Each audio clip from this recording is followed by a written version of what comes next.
post the new link. Hopefully, this is working again. I don't know. Yeah. But in the meantime, let me just say. Apparently we're live. Okay, well, hello. I'm Anahí. This is Carine. Hi. This is Ali, and we are your three pearls from Purl's Perspectives. Today we're going to talk about our dorks, what we're drinking, what we're wearing, what we're reading, and what we're knitting. We have some thoughts about Bridgerton Season 4, and overall, we're just going to hang out with you and yap live. So if that sounds like an interesting thing to you, grab something cozy to drink, some project to work on, and get cozy, because we're about to get started. And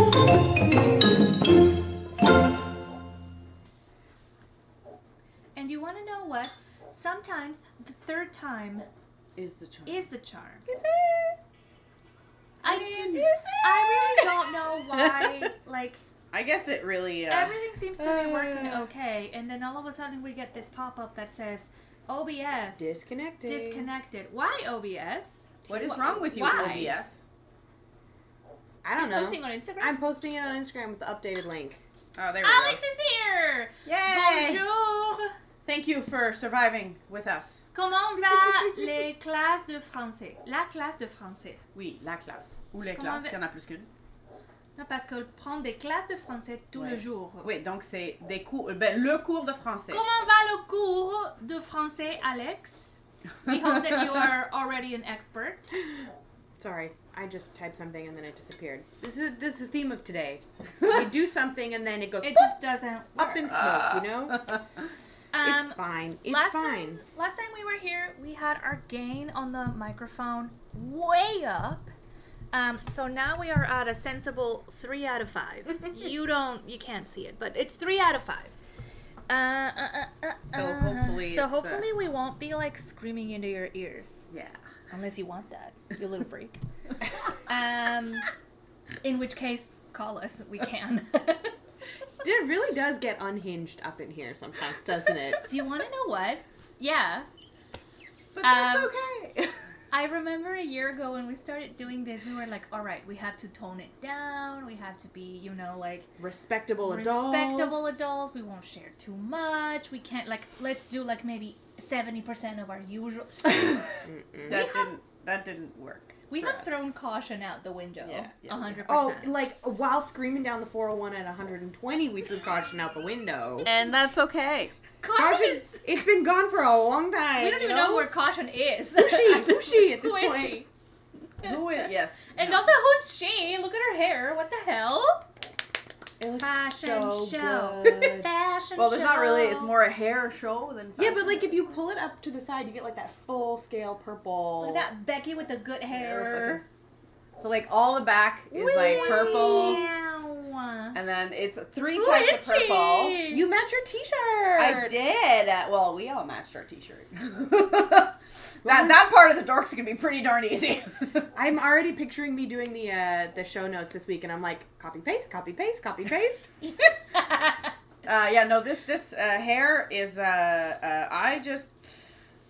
Every time I go see my hairdresser, I love her to pieces. But every time I go, I'm like, I have a little idea. I kind of want just a little bit of purple or some kind of color just at the bottom of my hair. And she's like, do you though? And I'm like, yes. She's like, are you sure? I'm like, okay, maybe a little bit in the front too. And then she's like, that's what I thought. And then she goes and then she's like, here's my vision. And then she tells me the vision. I'm like, sure. Go ahead. And then I kind of give her free rein because I trust her, to be fair. But it's one of those things where it's never, it's always more than I expected in a good way. But always, I was like, oh, I was going to keep it tame this time. Dude, this took 6 hours. Oh, yeah. That's bananas. To do. Yeah, you probably had to get your hair, washed probably, 4 or 5 times. Yep. And they the toning, and then, they had to do the blonde first. Highlights. And then the highlights first, and then the purple, and then the toning. Yeah. And then the purple has 3 different purples. And it can't be done at the same time because then the color mixes. Yeah. And that was a lot. I'm not gonna lie. I'm glad you did it because it looks really good. It looks great. I'm really digging this ashy blonde that you got. Yeah, I really like it, and it's one of those things where my hair is insanely porous, which means that whatever color I put on lasts forever. And when I mean forever, I literally mean forever, because I've had, so you don't see it anymore because she covered it up with purple, but the very, very tips had blue from 3 years ago. Oh Just my watch God. a previous episode. You'll see the Yeah, you'll see the little, like, blue tints. And they don't really, like, become green. They just stay blue, but, like, a more like a really of a faded, soft, faded blue. So whatever color I choose, if I don't want to go back and, like, cover everything up, I better like the color because he ain't going nowhere. So, yeah, that's my little... That's really high That's stakes the for story coloring of your hair. my My hair. hair is just like every 6 weeks or so I go like one stripe down the rainbow.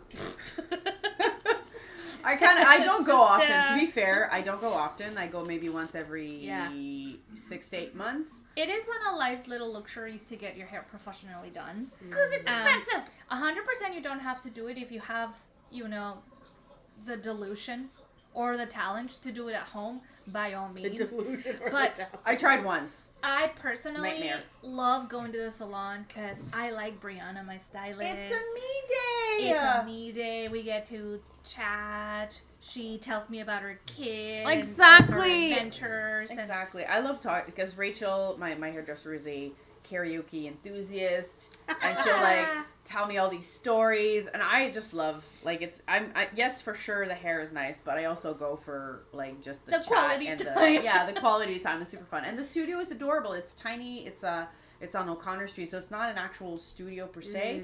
It's like this building that rents out studio space to other hairdressers. artists. Yeah. So they rent the space, That's but the space cool. is theirs. Like they're like nobody else gets to go in. Yeah. It's Rachel's and her partner, who I forgot his name escapes me, but Angelo, I believe. So the two of them rent together, so they have like a double space instead of just one. So That's they get to nice. actually work together now, which is awesome. Oh. So I went in to, like on Thursday, and it was my first time to see the renovations. I'm like, holy shit, it's so much bigger. And that's because they tore down a wall so that now they have double the Cool. space. So what's the name of their like studio? Um, just so that I R- can put it down in the chat. I think it's In case you wanna R&A go. Studio. R&A? R&A for Rachel and I Not can RNA as in like the ribonucleic acid. No. I actually have I mean it that'd be here. cool if it was Not as named in after- DNA. Tis No, RNA is different than DNA. But Tis- RNA, oh, sorry, but it's the DNA opposite. has RNA. no? A and R hair. A and R hair. That's the name. Arr. And That'd be I funny if really it was pirate I themed. really like this space. It's really Arr, nice. hair. So yeah, that was That's really cool. Does she give you the little like massage on your temples when yeah, she's she like, does. I love that part.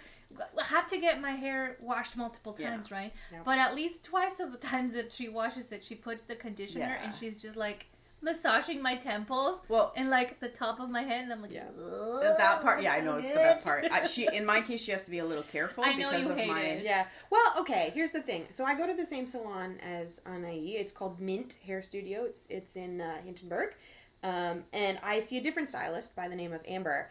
And I have a lot of medical trauma related to my epilepsy and like the constant barrage of testing that I've had to go through the last 20-some years. So I really don't like having people touch my head, neck, and shoulders. I like really because just people have thinking about touched it. it way too much. Exactly. Because like more often than not, it's so especially when your brain is being scanned like every few months as a No young fun. person, like really sets you up for like not wanting to be touched. But Amber has like she's so light-handed, but also like as soon as you say I don't like it when you touch the back of my ears or this part of my neck or like I don't want to be touched here. She's so good at like just twisting her hands just a little bit to make sure she's not actually touching you in that place, but you don't even notice that she's going out of her way to make sure that she's not like grazing the top of your No, shoulders it's really or natural, like or right? like yeah, it just is seamless. And she's so sweet. And so if you are also somebody who really doesn't like the touch aspect of getting your hair done, I would highly recommend going to see Amber. Yeah. You know? Me, it's There's- not so much that I don't like it. It's the fact that I like you can't use any nails or Yeah. any sharp things. Yeah. Well, or anything like you can't press too much on my hair Mhm. on my scalp. So it's more like she can do little massages, but just be very gentle in the way that she does it. Yeah, yeah, because your psoriasis. Yeah. That's really interesting because my sensitivity when I go to the salon is the sound. I have like I don't like it when I have like, you know, when you put a conch up to your ear and you can hear the ocean. Yeah. Oh that. yeah, it's like kind of like a weird white noise thing. Yeah, I don't like it. I feel like trapped. Like even doing this is like it's unpleasant. But so what I asked my stylist to do is to put the foils behind my ear, or she'll put them above my ear and fold them up so that I don't feel like I'm in a helmet. Okay. Which is the most unpleasant part for me. But once you say that, if your stylist is, nice and good and professional, they will accommodate you. Yeah, So, which is nice. Yeah. Absolutely. yeah. So to kind of go back to what Annie said at the beginning of the episode, we're here a little bit queer and a lot of bit neurodivergent. Very. A lot of bit. There's so much spice around here. And that's okay. And that's beautiful. If there are, what was, I always forget the quote. There are no normal people on this earth. If there are any, I've never met them and I don't want to meet them. I forgot who said that, but I thought it was such a wonderful way to say, like, nobody is like whatever you deem normal. That is not a thing. It's people pretending like they're normal. But at the end of the day, we're all a bit quirky and that's okay. So I have a funny story to share with you about myself. Yeah. So this last 2 weeks, my mom has been helping me to just do some like aesthetic changes in my apartment. We hung some wallpaper. Dining room was painted. One of the bathrooms was painted. We put up some new lights. The lights were the last thing we did, and we go to put them up, and the light bulbs that I had purchased that came with the lamp was like a very yellow bulb, but I hadn't clocked how yellow the bulb was, and so we get it hung, we get it plugged in, the light bulb's in. I'm like, I'm finally going to be able to see in my living room. And I turn it on, and I just was like, like a vampire in the sunlight because it was so yellow.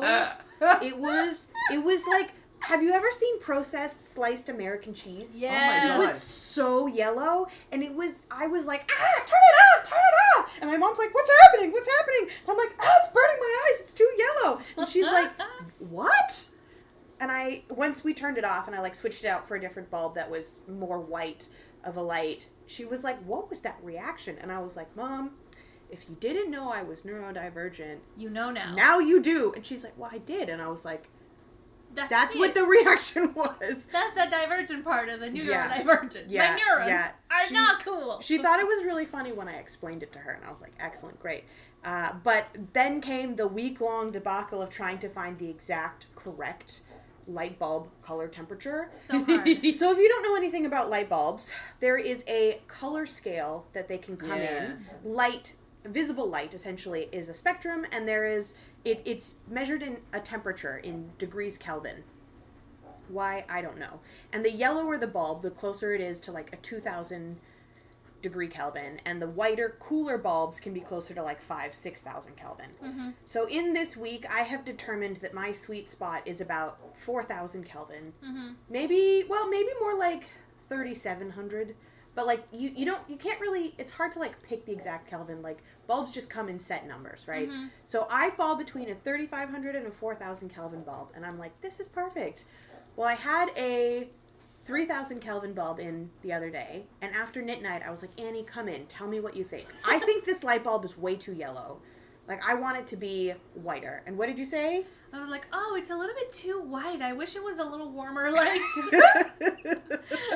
And I was like, duly noted. And so I went out and I bought LED light bulbs that I can switch. Yeah. So depending on who's coming over, I can have white light or yellow light. I That love is that that's something that you amazing. want to do for us. Yes. Because, like, my preference is mixed light. Like, the Same. lamp that we have right here is half yellow, half white. That's my Perfect. preference. I'm the same. Very bright light gives me hospital vibes, and it's really harsh on my eyes. I feel like my vision gets very tired with bright white light. But if it's all yellow, it's that's bit too much. it's a bit much. I get the opposite. I get like sleepy or distracted, or just like my lids are heavy. I don't really know why this happens. Yeah. But mixed light is my favorite. In fact, I had such a hard time with light that I at work in my accommodations assigned special focus pod that they gave me for my disability, I asked them to please change the light bulbs, and they couldn't do that, but they gave me a floor lamp that is LED. that And you so can change. I can walk into the pod where the desk is, keep the lights off, like the ceiling lights off, and just turn on the floor lamp that has a warm light, and that is way better. Way better. I actually prefer like a little dimmer situation in order to be able to work. I need the light bulbs. I can't see. Well, in you the dark. do a lot of detailed work. Yeah. But like in the I'm labs just we have clacking. in the labs we have focused lighting. That's not an issue. But like in our office space, Yeah. there are several people in my office who prefer like much dimmer, warmer lights. Yeah. So more often than not, we end up with the overhead lights on, even though we got some of those like color filtering things. Yeah. More often than not, we end up with the lights off and like lamps on. And it's kind of funny because you can always tell when I'm in the office because it'll be like dark and like moody, and then there'll be like a freaking spotlight going up from the lamp on my desk, and it's like a bright, super bright white light because I can't see in the dark. And they're like, "Oh, Allie's in. Don't even need to check the like little slider board thing to see if she's here. Like the lamp's on. It's like a bat signal." What's your little quirk, chat? Tell us. How are you spicy? What's your spicy flavor? What's your flavor What's of your spicy? spicy? What's your spicy flavor? Do you guys want to do a little bit of a dork? Yeah. Who'd like to go first? I think that would be fun. I could go first. Go ahead. Hold on. Is this a stitch? Don't know. Let's say that it is. Okay, I believe you. No, it's not a stitch. Okay. I'm turning it around. Okay. Okay. Dork. Drinking. I'm drinking agua de Jamaica, aka hibiscus tea. It is a sweetened hibiscus infusion. Hibiscus is a flower. Good. And so the flowers are picked, desiccated, or dried. Dried, yeah. And then I steep them in hot water for 5 minutes, and that gives me a concentrate, and I watered that down like half with water and ice.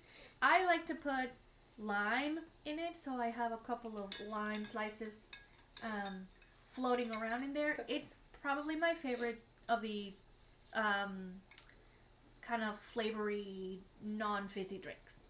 I drink it hot. I love drinking a hot hibiscus tea with like a boatload of sugar in the bottom. Like 3 o'clock in the afternoon when you're starting to wilt, a cup of hot hibiscus tea. One of my favorite ways to drink Jamaica or hibiscus is steep it with a sprig of rosemary. Oh, interesting. It doesn't taste savory at all, but the rosemary kind of rounds it out because it's a kind of good counterbalance to the tartness of the hibiscus. Anyway, try it out. It's a really good one. I think I have hibiscus or rosemary in the fridge. Yeah. I can't do chewing noises like nails on chalkboard that I avoid most ASMR. My partner is exactly the same. He will turn on the sound of the TV so he can't hear himself chew. Or someone else. Himself? Yeah. Even? He can't stand the sound of chewing. That includes his own chewing. don't Y'all like- must have hated cafeterias as kids. I don't like live, in front of me chewing noises, but I love ASMR chewing noises. No. I don't know. There's No. something about the physical distance. I'm with you, Alex. I don't particularly enjoy No. ASMR as well. I'm okay with ASMR, just not chewing noises. No thanks. David's tea had a hibiscus tea called Queen of Tarts. That's cute. That's really. It is very tart. It's Yep. like a naturally, like, what do you call that? Like it makes you want to. Slurp? Makes you What do you thirsty. call that? Acidic? No, it's not quite acidity. Tannins? Like when you drink wine? Tangy? No, like when you... I don't know exactly what it's called, but when you drink wine, it kind of dries your mouth a little bit, and it makes you want to Maybe salivate. tannins is correct. I think... I don't know. The word will come to me later. But anyway, Anyway. that's what I'm drinking. My outfit, as y'all can see, all three of us are wearing the Vellichor by Andrea Mowry. Hello. Yes. Hello. Very nice. Very different vibes, too. Okay. In nearer. Mine is a combination of silk, cotton, and wool for the main color, for the brown main color, and then I have a earth tone zobber ball for the So nice. for the accent colors. And it really does look like stacks of books, doesn't it? Yeah, it really It's does. so nice. Yeah, that's The it. pattern is really interesting because what it has you do is you have 3 colors. You have the main color that's like the up and down stripes, and then you have your contrast color 1, which you do the long stripes in, or the wide stripes, and then your contrast color 2, which is supposed to be like the bookshelves and is narrow, but you've done that in just your main color. I've just done that in my main color because I didn't feel like changing balls. Yeah. No, but I did do a couple of like an extra Oh, an extra row. row to get those like thicker stripes. Yeah. I think it looks pretty cute. I like how you did yours with like a dark main color rather than a dark contrast color. That's pretty cute. I like it. Opposite. It's so nice, and it goes with your hair. When I was making this, it took me probably 2.5 years because I kept forgetting about it. Yep. But we did start it together. You might remember. Way back when. Way back then. When we were younger. When we were young and free. 2023, I think, because it was Knit City Montreal where we Yeah. got the yarn, and I Yeah. think our first one was 23. Yeah, so that's what I'm wearing. I actually wear this a lot. It's part of my like wardrobe staples. And you did yours in is it a wool blend or is it a? It is a wool blend. It's Okay. a wool cotton silk blend by Illimani. Illimani Sabri. I don't know where Illimani is from, like that brand of yarn, but I know that they have really interesting blends of multiple fibers, which I really enjoy. That's what I'm wearing. What else? I'm not reading actually. I haven't picked up a book. And that's okay. Since probably in a month. But I have been watching the Oscar-nominated movies. And let me tell you, it's a wild ride. Every year I love to do a watch, just like a watch one time the 10 nominated movies for Best Picture. Best Picture. I think we have 5 down. The last one that I watched was One Battle After Another. Mm-hmm. Oh, Is that the one with Timothy Chalamet? boy? No, that's No. a different one. Okay. I have to watch that one too, but it looks like it's very trigger warning-y. Which The one? One Battle After Another or the No, Timothy Chalamet? the Timothy Chalamet. The ping pong apparently. movie? The ping pong movie seems like it's problematic. Okay. Anyway. Duly noted. I watched One Bottle After Another, which is That's the DiCaprio just one. a chaotic, wild goose chase of a movie. Just people are lost, they're looking for them, and shenanigans ensue at every corner, every turn. Difficulty. You think it's going well? Frickin' difficulty again. Benicio del Toro is in it. He's fantastic. Yes, Leonardo DiCaprio. He's not my favorite person, but I think he's a good actor. He plays a junkie. No, is that still okay to say? He calls himself a junkie. Maybe so the term to use would be addict. then. Okay, so he plays like a drug addict man who is also a father, and he's trying to still be a father while also having his brain not function super well because he's had so much of them. So I think it has a little bit of everything. It's funny, it's heartfelt, it has a lot of violence and gore if you like that. Mm-hmm. It's politically relevant, it's ridiculous, and it also makes me feel very uncomfortable most of the time. Especially Sean Penn's character. Cringe with a capital C. I thought it was a good story. I thought it was executed well. And I don't know that I would recommend it if you have a lower tolerance for cringe. But if you want to feel some things that are not positive things, you can watch this movie. I love how you say this if you want to feel things that are not positive. Yeah, exactly. There are some movies that make you feel positive feelings. Yeah, that's Factor true. is Yeah, real. this movie is gonna give you the ick. Yeah. And sometimes, you know what? sometimes those are, I That's think, what people seek.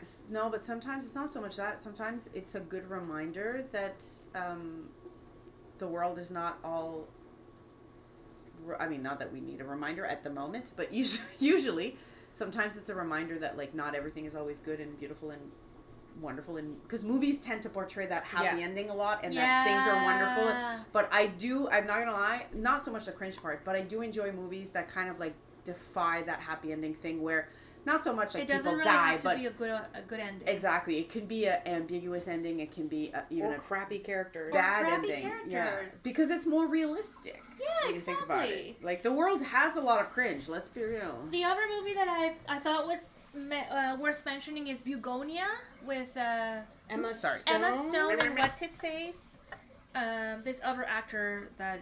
Anyway, this one guy and his cousin, they kidnap Emma Stone's character, thinking that she's an alien, and they're trying to force her to bring them to their leader.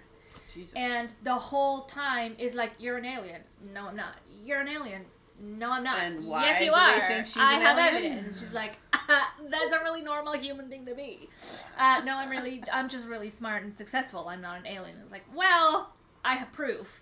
Okay. And so the whole movie, I'm like, she's not an alien. Is she? Wait, is she? No, she's not. Wait, is she? Absolutely, she's not. Is she? Is she? So that's the movie. You get to choose for yourself if she's an alien. Oh, they or don't not. even tell you at the No, end. they do tell you, but I won't tell you. Can you tell me? Because I'm not gonna watch it. But like after. I can tell you after. Excellent. I can tell you after. I'm not gonna watch it. But that's the movie. It's like you get taken through this like You're essentially in the same Opposing- situation as the two guys. Where, well, not exactly. not but like, really. Out of the two guys, the cousin's kind of just there along for the ride. So you're like, I don't know what's happening, but I'm just here. But for they the go vibes. to really like far extremes to prove each other's point, right? No, to disprove each Messy. other's point. And so Messy. I found that this movie was kind of like an exercise in dialogue and confrontation. It's just who can win this argument? Is she or is she not an alien? And so it was pretty ridiculous. I don't think it was funny per se, but throughout the movie, some things do kind of peter into the ridiculous part, into like the Anyway, it's worth a watch. Great performances. Kind of a shit story, not gonna lie. It's not super innovative. Like, I think this person's an alien and they don't think so. So if you want to figure out if Emma Stone is indeed an alien. So which ones do you have left to watch watch? Oh boy, I have The Coral, I want to see. I'm gonna come join you because I actually want to see that one. which I want to see. I'm gonna crash that movie. night. There's this Brazilian movie called The Secret Agent, which, by the way, is showing at the Mayfair this week. So, Secret Agent. And there's Marty Supreme, the ping pong That's movie. the ping pong movie with I Timothée haven't Chalamet. seen. And I think that's it. Oh, I'm pretty far ahead. nice. In terms That's of, good. yeah. When are the Oscars? again? March. Oh my God, you've got so much time. Yeah. But this is why we start in February. Yeah. Because we want True, to true. watch like 2 movies a week. Yeah. Okay, fair. that makes sense. And in 5 weeks you have The You award know. show, yeah. the award show. Nice. That's what I've been doing instead of reading. And what I'm knitting, I'm not actually knitting. I'm crocheting. Woo! And I have lost my crochet hook It's again. I think attached. It was attached. It was attached, and now it's not. But you might recognize this as my I don't feel it under never-ending. my- You're But- probably sitting Oh, it's on right it. there. Oh, thank you. It's still attached. Still attached. You might recognize this as my never-ending project. This is the Kala Yes. shirt. I remember this. Um, This is like one side of it. Yeah. this is it's just like, one side, and after 2 more rows, I'll be done with this first panel. Yay! So this is what it's looking down like so far. Dog hair. Dog hair. Yeah, I literally took another one out, so. After this is done, I'm gonna put buttons and a kind of like a fold over collar. And that's it. I'm really liking it. It's not that I don't want to work this or that I'm bored of it. I just don't reach for it as much because I keep getting distracted with other whips. And that's okay. That's my preferred method of making. I'm not a product maker. I am a what am I feeling today? And that is what I do. So here we are, trying once again with the Kala t-shirt. It's not a t-shirt, it's a button-up shirt. Cute. That's it! Yay. I love that color combo, the yellow and the purple. Thank you. Yeah, it's really nice. Freaking lost it again. Are you... What the hell? Stand up. It's somewhere. Is it? It popped off. You pop. Oh, there it is! I gotta get myself A leash for it. A leash! I was gonna say, the neon... You know when you go to get when you go get a tattoo, Yeah. they have this neon the wrap. Yeah, tape around the machine so that they can hold it like more ergonomically. Mm-hmm. I'm gonna get some of that for my crochet hook. Dude, I bet if you just, like, next time you're seeing Robin, Yeah. just be like, where can I get this? And she'll be like, I will tell you where to get this. I Or got just it. DM her, Yeah, actually. exactly. Yeah. She'll tell you. If you're a tattoo artist, where do you get your neon tape? Because I need some. I need some of that. They're probably going to be like Amazon or... You Maybe know? there's, like, a tattoo supply company. Oh, there's gotta be. Yeah. Well, yeah. Yeah. It's not like they have. There has to be like one or two suppliers. Yeah, that's true. Oh, Alex says, Bugonia is based on a Korean movie. Did you watch the Korean movie? Was she an alien at the end of that one, or was she not? Tell me, I want to know. Well, no, because then it might give us. If it's based on it, maybe it I don't gets know. the Maybe they idea. changed the ending Oh, because, maybe. like, the whole movie, it could There's- go both ways, right? Ambiguity. That's true. Yeah, That's it's true. ambiguous. It just, anyway, it depends on what you want to believe. I want to believe. I want to believe. Nope, I just deep dive random media. Oh. Nice. Oh, sounds good. Excellent. That's fair. Excellent. That's fantastic. Carine, what you thinking? What's your What's door? All right. Well, it's gonna be a little fast because my drink is the same as Anahí's because I forgot my drink. I forgot to hydrate today. Uh-oh. Uh-oh.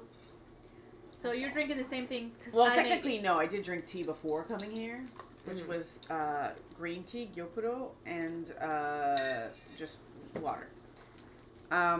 So that's my drink, which is delicious, by the way. And I'm definitely more of a cold hibiscus drink than hot. I have to admit. Outfit is the Vellichors. In my case, the complementary colors are Les Laines Bouclettes. Ooh, And the the purple is... out here in Quebec, right? Yep. Yeah. Very close by. Van Cleek Hill, I think. Oh, God. What's the name of that? The Alley Cat. No, the ones that are in Nova Scotia. I always forget the name. You know, Artisan Fleece? Yeah, there Fleece we go. artist. Fleece artist. Fleece artist. artist. So the main color, the main purple is thank fleece you. artist. So this is all Canadian shirts. Look at your Canadian Vellichors. Canadian shirt. Except for the pattern, but that's fine. She was living in Michigan at the time, which is basically Canada. Yeah. I can what say am that I because I have reading? family who live in Michigan. I object. Well, I'm kind of in between books at the moment because literally yesterday night I finished this little nugget from. Did you love it? Xiran J. Zhao. Xiran J. Zhao, and I'm obsessed. It's absolutely fantastic. I was gonna be like I read a little bit yesterday and I was like I'll just read a little bit, and then Matt and me were reading in bed, and then he's like, "Are you almost done?" I'm like, "Uh-huh," and he's like, "Sounds like I have about 30 minutes," and then he just left. I kept because I couldn't stop reading it. It was the end is so good. Nice. Like it's like. This is the perfect trifecta between, how do I put it, like cultural representation, a bit of like anime lore, and feminine rage. And it is so good. Like, if you want something that'll make you go like, screw the patriarchy, but like hardcore, because yes. But I'm here for it. I enjoyed it very much, and the end has a bit of a like pretty big twist, which I'm not gonna lie, I kind of like I saw coming half of it, a bit more than half of it, but still very pleasant to read. I was like, oh, I was right. And then it continues in the second book, which is the Heavenly Tyrant. I literally, the second this was done, I went on online and I downloaded the ebook so I could keep reading it right away, and I didn't have to go get it physically. Bless you. Oh, I forgot to do my antihistamine spray this morning. Sorry. No, that's okay. That's my face's fault. Allie's allergic to Bilbo. Everything. All of it. Including my dog, Yeah. who loves this couch. Very much so. And who is not on the couch at least right now. Like, so like, small. oh my god, it's bananas. I have been diagnosed with what is, well, unofficially diagnosed because the testing for it is not super accessible here in Ottawa. But I've been diagnosed with something called local allergic rhinitis. This is an allergist who told me this, okay? It's legit. Local? Allergic rhinitis, which basically means that I have allergic reactions in, like, my eyes and my nose, but not on my skin and not in my blood. Okay. Right? So it's like, it can manifest in, like, one part of your body, but not in the others. Interesting. And That's so- the local part. So for me, like, when it's, like, in the air and I'm breathing it in, that's when it's... So us moving around on the couch and dislodging all of the, like, the fur and the dust, hair and all of that, that's where it's like, oh, okay. Ooh. And I have I have antihistamine eye drops. I have an antihistamine nasal spray, and I take antihistamines, the pills. And I forgot all three this morning, so we're working on full gas, guys. So what full you're gas. doing is low key Exposure therapy. Exposure therapy. I was gonna say, like, you're just trying to, like, you're doing it hardcore. Yeah, pretty much. Are crocheters allowed? Absolutely. I'm crocheting course. right now. Yeah. Hello, Moon. Welcome in. Yes. Moon says that was a really cute sneeze. Thank you. But you're a really cute person, so I'm not surprised. It makes sense. Thanks, Yes. guys. There was a period of time, and I've, like, trained myself to mostly stop doing this, where I would sneeze and then just go gabba gabba gabba gabba after, and I could not tell you why I did that. I But remember for you doing years this. I did that, and I have I trained remember myself that. to stop because so many people made fun of me for it, and I'm like, I remember you doing this at least once because I remember that. Where did reaction. that come from? I don't even. Gabba. I have absolutely no idea where, when, why I started it, but I just did for years. I'd like sneeze and be like gabba gabba gabba. So clearly, Emma Stone is not the alien; it's her. It's me. It's me. You're an alien. she's I don't know, she's man. calling the mothership. And what are you knitting? I am knitting. I'm continuing on knitting the Arctica jumper from Saskie. So cute. I'm getting there Hold on, slowly. hold on. I'll hold the other side. Look at that. Oh, So it's getting there slowly. I haven't but done the whole Good. tour yet, it's so but yeah, good. I'm obsessed with how soft it is. This is not my color, but it is your color, 100%. I'm very happy. It looks like the most delectable hot chocolate. doesn't it? You know what? Like, I just wanna drink it. It looks like a mocha latte. With the foam on top. Gorgeous color, says Alex. Mhm. Why? And I thank you. agree. It's all. I just love the fact that the gray looks blue. Yeah. And it's Like, all the if you can natural kind color of of the see- fleece, too. Like it. Like, it's, this is it not almost dyed. Yeah. looks. It almost looks blue, but it's Mhm. actually gray. It's very, very gray, but you can't like. But there's a hint of blue in the gray. I think. That's Yeah. so nice. But Yeah, these are it's a mostly cool gray. these are mostly natural. Yeah, I think I- I remember him saying, like, it's not dyed. Yeah, I think he mentioned it's not dyed, so it's very yeah. I just like the fact that it's natural colors, and it's I took that, to be Color fair, theory is wild. I took Yeah. that idea from Saskie because her book Arctic Knits, which I'm looking at right now, Yeah, it's under the table. tends to have a lot of natural colors. Yeah. And I kind of, I realized that I have a lot of very bright colored garments, Yeah. and I kind of wanted to do at least one or two more like natural Earthy. colors, which I feel like sometimes That's it's nice to just go gorgeous. for natural. Is this one for you or for your partner? I can't No, that's remember. for me. Okay. I wanted to test the pattern first, Ah. and to be fair, I'm That's doing, true. You're not making something in 100% alpaca for Matt. That's for you. No, I will, but Ooh, because impressive. it's stockinette, so I might. It'll depend. Honestly, it'll depend on how much yarn I have left from this. Because if there's at least one or two skeins of the brown, I might actually just Use that as the one Yeah. of the. Because I would change. I would try to use the same colors, just in a different order. Because order. this is a Jandy Nooch pattern, right? Yeah. Yeah. Okay. So she does one for her and one for her partner.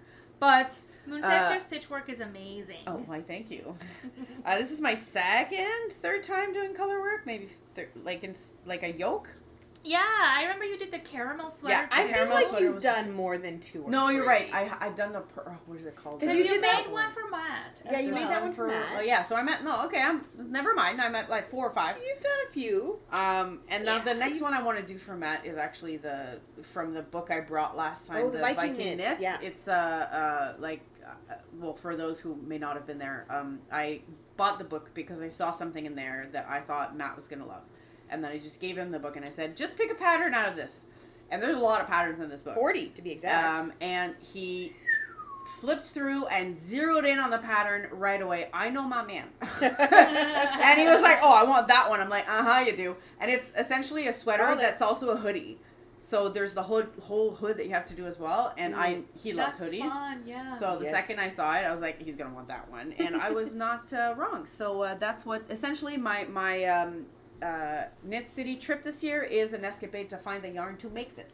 Nice. That is a great mission to have. Yeah. Because if you're going to Knit City without a plan... That's dangerous. You get yourself in trouble real fast. That's dangerous. Yep. I've done it. Yeah, that's why the first year. The first year, I feel like we all did it. Oh, we walked into the room and just blacked out. And then we got to lunch and we're like, what did we do? I feel like that's exactly what happened. What did we do? It's like you walk in there and you're like, everything I thought I knew is gone. I don't know anything. And then you just do the tour and then you get out and you're like, I don't have money anymore. I felt like... Rent? Who needs rent when you can just go to the Yarn Fest? What's the name of the kid in Willy Wonka that walks in and starts eating everything, including the grass? Oh, yeah. Oh, Augustus. Augustus. So I was Augustus. Yes. It was, like, yeah. Nom, But I all mean, the yarn. that's why we learned that now we do, we try to do a full tour and just like take pictures of what we want before we actually buy it. Yeah. It doesn't always work. But we've done a lot better in subsequent festivals that we've gone to because that first Knit City, I have 2 full photographs that I took of like my haul at the end of Saturday and at the end of Sunday, and they are covering like the bottom of the I look like hotel a dragon. bed, and it like 2 full photos of entirely different hauls from each day, and I was like, why did I do that? And so then the next festival we went to where we walked around and we took photos of everything. Then we sat down for lunch, and we're like, actually, I don't like that one, delete the photo. Actually, I don't like that one, delete the photo. Yeah. The haul was much more, in line with the budget we set for ourselves. They've also proven that it's not the action of buying that gives you that release of, like, endorphins or whatever. It's actually the moment up to buying the thing. So, like, you going around and looking at things and, like, anticipating buying stuff is actually... or going to an event is actually more, it gives you as much benefit as actually doing it, buying it, or going to the event. Is that right? Yeah, it scratches the same itch. It scratches the same itch. So what happens is you can actually, like, by going through stuff first and seeing everything, afterwards when you look at the picture, you realize, actually, the 4th thing I saw is the only one that I'm still thinking about. Yeah. So the first 3 things I can just, get rid of. And it's because you've scratched that itch by just looking and taking a picture. That was enough. Yeah. So you can. It's actually very interesting how the brain works because it's. It must be the same feeling that you get when you hit add to cart, even if you don't actually check out. Just because you added it to the cart, it feels like. So Moon made a really good point about checking out the vendor list in advance. Yes, and can I just say, great suggestion. Moon, you are exactly right. You are Last year correct. for Knit City Montreal, I downloaded the map and then on my phone, like, highlighted the exact booths I wanted to go to that had the things that I was shopping for. Yeah. And what I did was I went onto their website, I picked the colorways in advance, and then when we got to the festival, I went directly to those 3 booths that I had highlighted. I picked up the things that I was actively shopping for, and then I went and I did the loop after that because I had fulfilled the requirements of what I needed. Mm-hmm. And then anything beyond that was like if there's budget left over. Yeah. So checking out the vendor list, checking out the map in advance. Yeah. 12 out of 10 good advice. Having projects that you're actually looking to buy for also helps. In my case, that's because the last time I went, I had 2 projects in mind.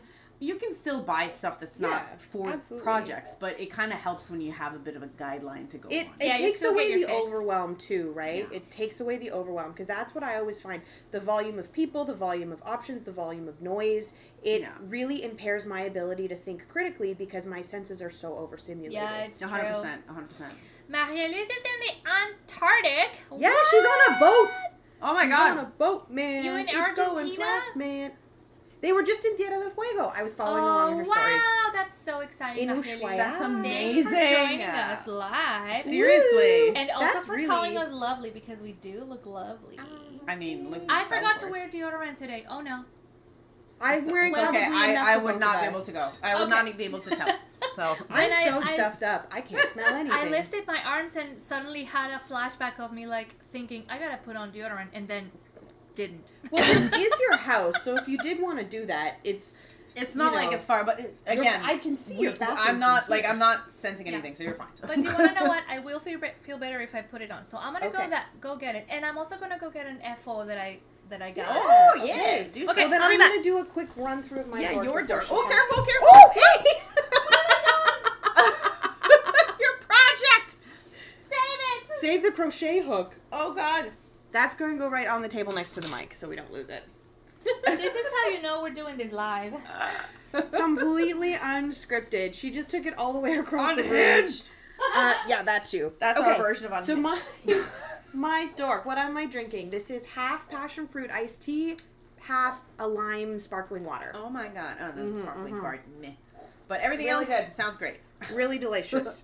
What am I wearing? As we've kind of touched upon earlier in the episode, I am also wearing a Vellichor by Andrea Mowry. All three of us knit them, started knitting them at the same time. Mine is made out of Canadian yarn as well, actually. Look So at us my- supporting Canadian My people. main color is I think it's the like oatmeal colorway from Leo and Roxy. That sounds. Yeah. It looks like oatmeal. to me. Yeah. And then the colors, I got a mini skein set from Full Moon Fibers. I can't remember which color pack it was, but either way I got it. So all of the colors are from Full Moon Fibers, and I just used the lightest color as my halfway shelf. Oh, those are so cute. What am I reading? I finished a book Those are mushrooms. at All right. We're not ready. Not yet. I finished the books I mentioned in our last podcast, and then instead of starting something new, I waited for another book to come in from the library, and it just landed in my lap the other day. Oh. And it is I want to say it's called Oathbound. Oh my god. It's the second book in a YA series, and it's really good, and I'm very excited. It's called Bloodmarked, and it's book 2 in the Legendborn cycle by Tracey Deonn. I read the first YA one. books have a lot of blood. I mean, this is also technically YA. The one Is I it? read. But I yeah. feel like that there's becoming more division within Yeah. the genre. True. But anyway, YA is more like a marker of the age of the characters Yeah. than the Not the age content of the book. reader. Yeah. So, yes, so I just got that, and now I'm reading that second book, Bloodmarked. I'm very excited about it. And what am I knitting? I showed this last week. It's going to make regular appearances from now until the end of time. Look at this yarn.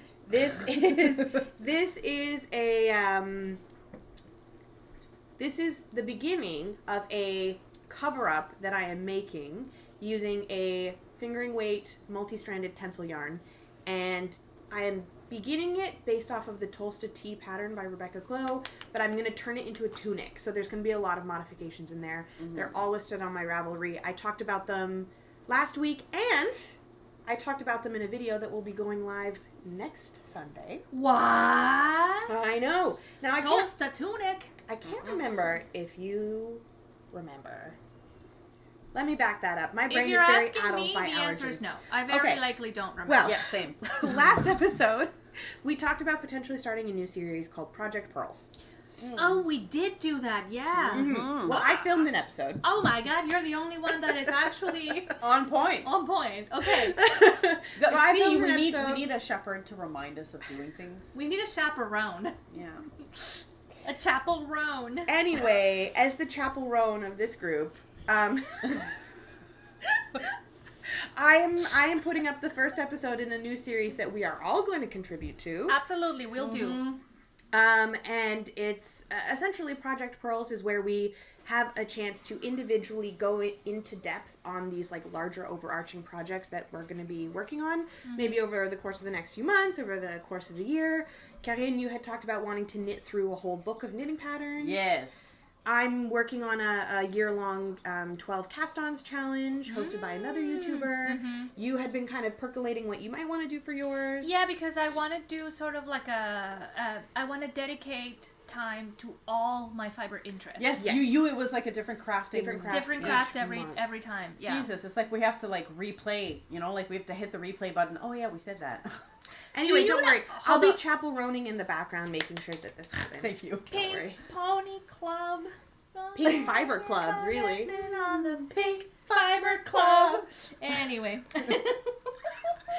So, in that video that'll go live next Sunday, I talk more in depth about my plans for this one. So, you can check out my Ravelry, last week's episodes, or next week's episode. I'm so excited for your project, Pearl. But it's going to be, I'm really hoping that I can get this done by Worldwide Knit and Public Day in June. Yeah. Oh, yeah. So, that would be perfect. I have a feeling I'll be cutting it close to the wire, but I think I can do it. Do you, chat, celebrate Worldwide Knit in Public Day? Because we do. We do. We've done something every year for like 6 years now, probably 7. Yeah, like Confederation Park Takeover. Confederation Park Takeover. Major Hill Park Takeover. Major Hill Park Takeover. Sit on your porch takeover. And last year we hosted a barbecue at Vincent Massey Park. Yeah, Vincent Massey Park here in Ottawa. It was so fun. I need a list of all the days. Yeah. The only one that really matters is Worldwide Knit and Public Day, and I want to say that's like June 14th or something. But there's also Distaff Day. Oh! Wait, yeah. the what now? Distaff. A distaff is a stick. Yeah. That spinners use to wrap their fiber around the top and then put a ribbon around it to keep the fiber in place. So they would stick the distaff into their belt and they would walk and spin at the same time. Yeah. I am so impressed. And there is a day, like International Distaff Day, that recognizes that practice. That is so cool. There's also local yarn store day. Yep, that's in May, I think. Yeah. Worldwide Knit in Public Day is Saturday, June 13th. There you go. I'm going to put that in my calendar right now. What should we do? We've Great done barbecue. question. Maybe not barbecue again. Oh, no! You're out of town. It's my stupid sister's stupid bachelorette week. Well, everybody's learning to knit that day because it's Knit in Public Day. I don't care. It's a bachelorette party. I'm sorry. I love you, Meg, but this is really inconvenient to me. Clearly, Meg, you should have checked with her to make sure it did not collide with it. You know what? It's on me. It is. I will take the blame for this one because she did her due diligence, and like 2 months ago, she sent out a Google poll to all of the invitees with like 4 weekend options, and I did not have Dub Kip Day in my calendar, and so I didn't clock it, and I said I was available that weekend, and that was my bad. I will be knitting on the Bachelorette. That was a given. Absolutely. I don't think anybody would expect otherwise. No. There's one of the things that she wants to do because her Bachelorette's going to be in Montreal is going to, I think it's called like Tam Tams. Sad. Mm-hmm. I know.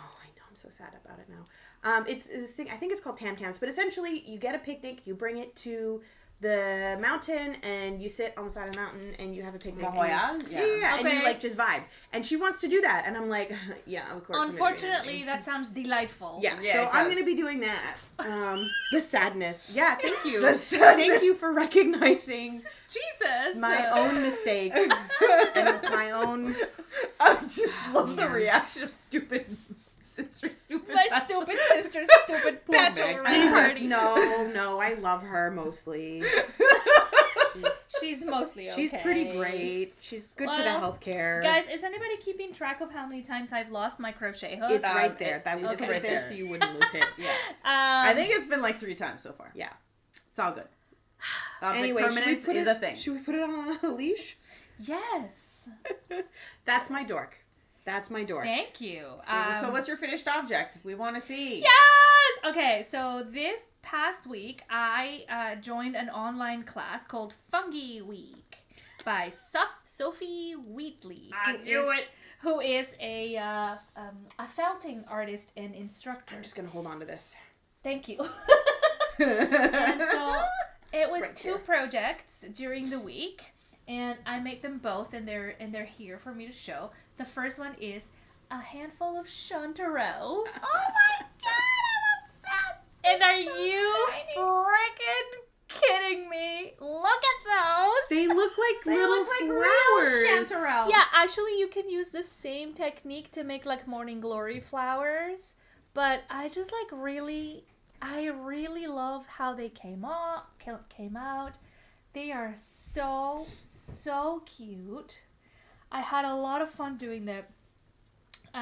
It overlapped with a week of really awkward times at work that I don't want to get into.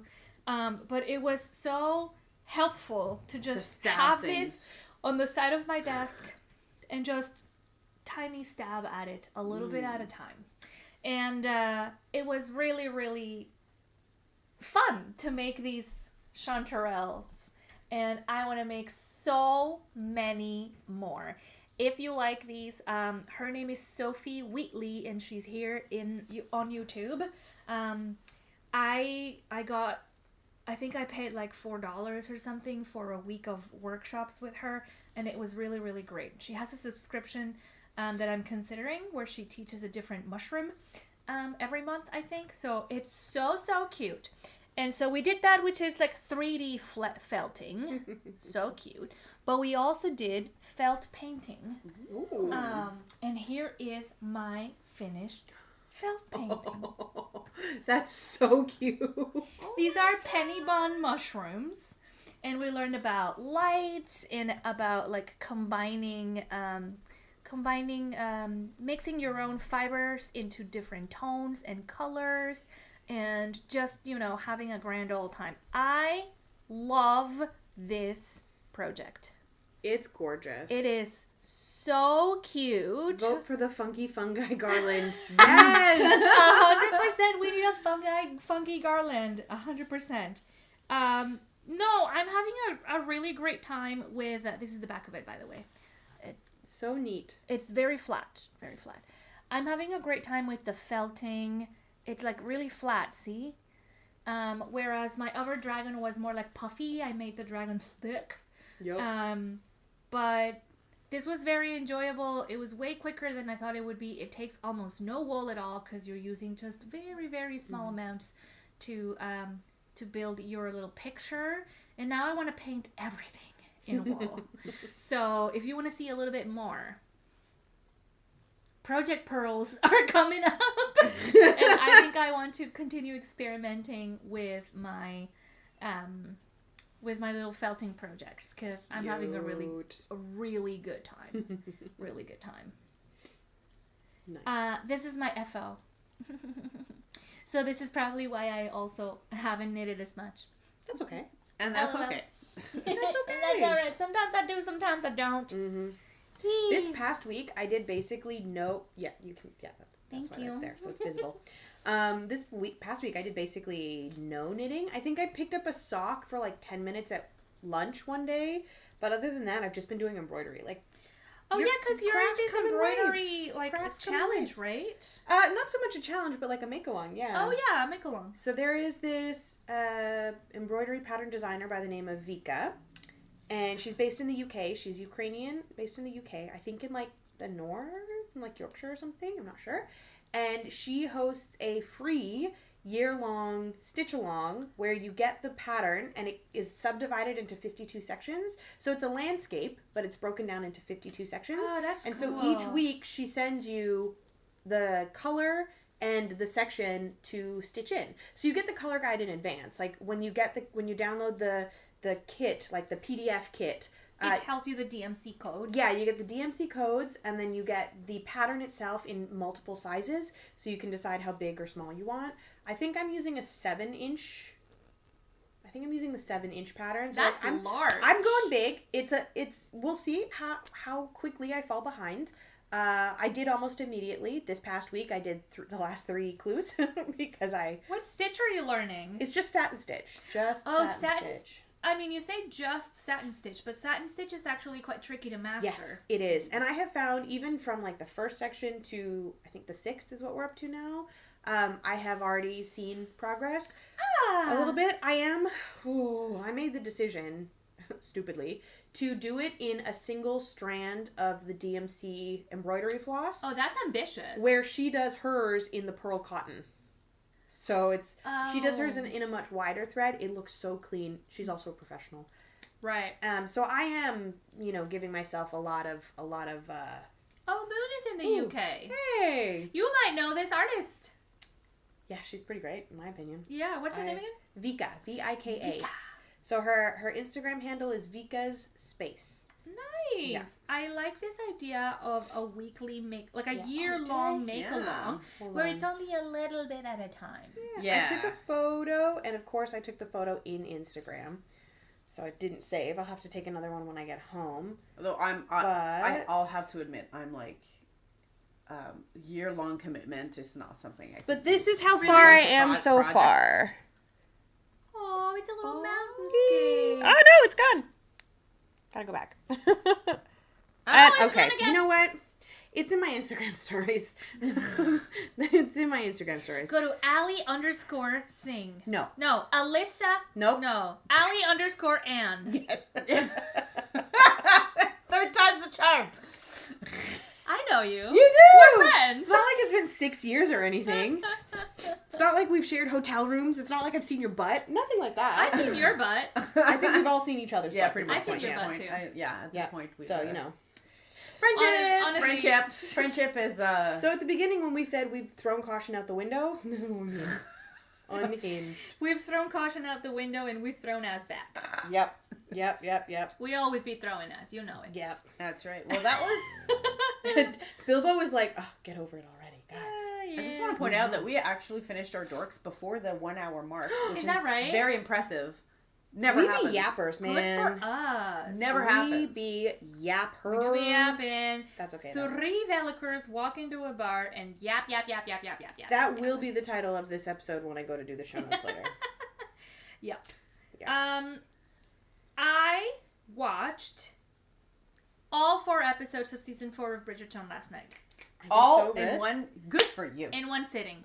Because I got home. Didn't we all do that? I mean, could not. did. I wanted to, but I could not. Oh, so I ran did out of time, twice. you had to I did stop? two episodes and then 2 episodes. Okay, I could not stop. I took a small break to take my dog out for a poop, and then I Important.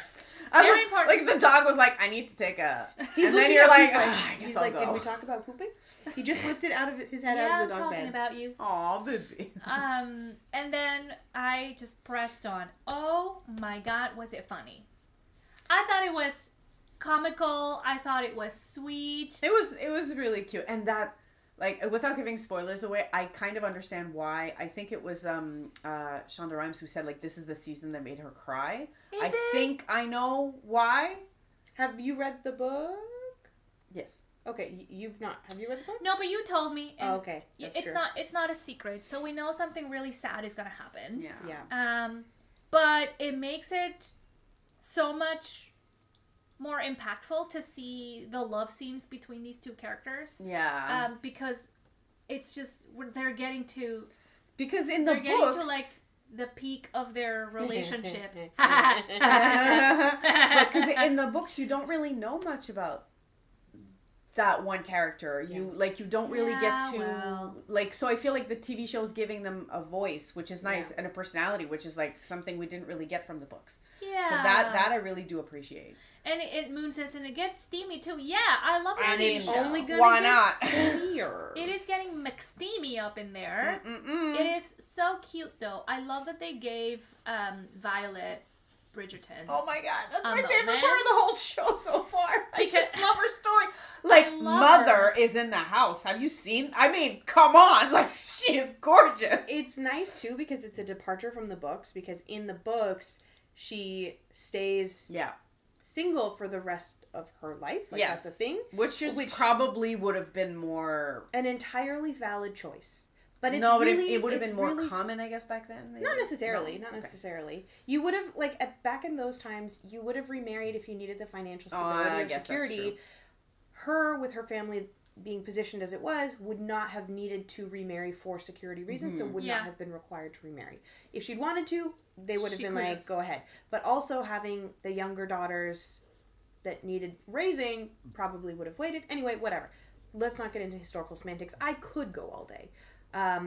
But Ruth Gemmell, I'm not sure how you say her last name, the actress who plays Violet has, in doing all the press, she's like, it's so important to see mature characters having love, being in a physically intimate relationship and finding joy in it, because it's not really depicted positively on screen as 100%. Often as young love.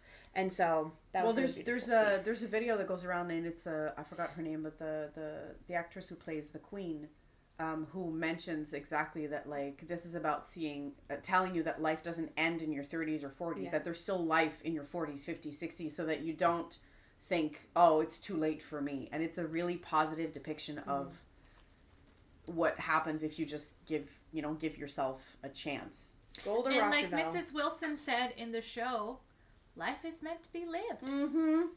I loved it. I also love how nervous she was and how she was like, well, I got this. I can do it. And that the I'm not scene in gonna the say mirror where she's like, was so funny. She's like, we've all done that, though. Or variation. Oh my We've God. all done a variation of that. It's so funny. Okay. As a person who constantly drops toothpaste on myself, I've gotten into the habit of brushing my teeth in just like my bra, like not with a t-shirt on.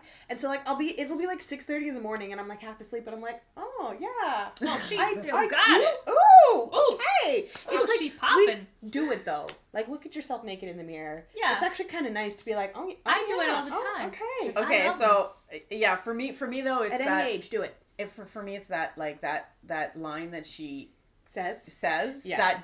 that like chef's kiss, like the that tea? one. Yeah, like it's so well done. Chad,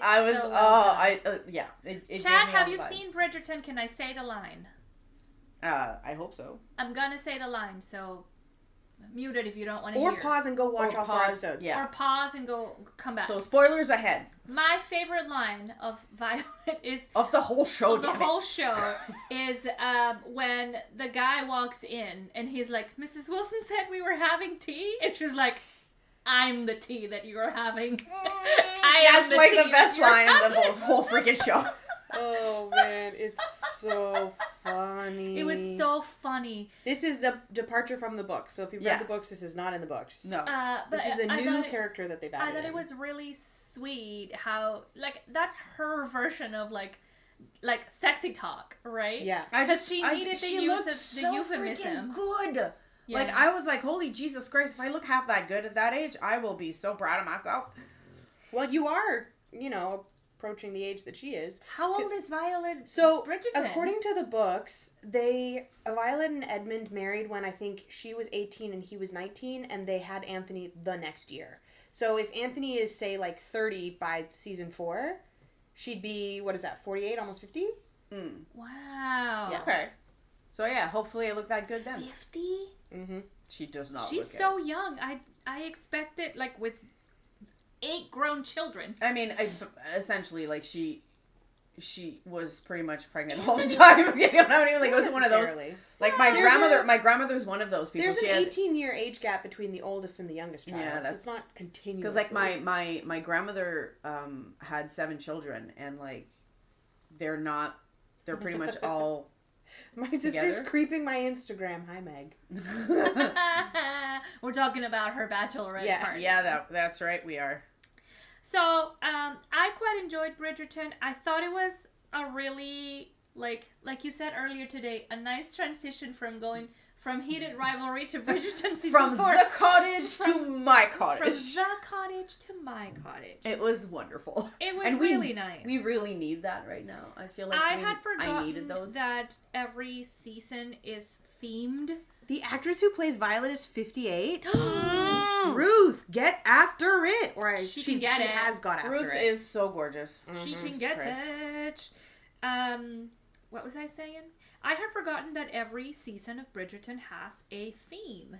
And this season's theme is Cinderella. Yeah. Not quite. Not quite. So yes, that is part of the initial narrative. But in the book, I'm not sure if they're going to do it in the show, but in the book there is a 2-year time gap between when Benedict meets Sophie the first time, and when Benedict meets Sophie The second time.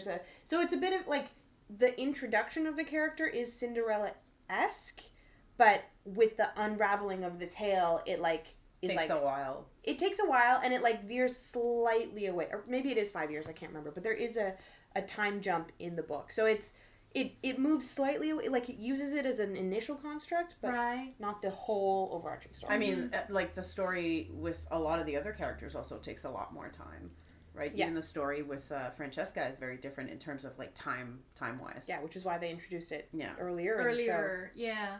Well, that makes sense to me. I'm just really enjoying the parallels so far with the Cinderella that little story, Cinderella moment. That big Cinderella moment. I quite liked it. I think it's cute. I think it makes sense. It's tropey, but I love me a romantic trope. Oh, and don't get me wrong. I love the main story. I love the main couple, but I have to admit the downstairs shenanigans. So good. It's giving me Downton Abbey, and I am here for it. And it's so wonderful. I thought so too. I was like, yes, I wanted to see the downstairs. I think a lot of people were happy about that. I would just like to say, it's why in the book. Yes, exactly. That's why the order of the books is the order of the books, because the time jumps that they do. Yeah.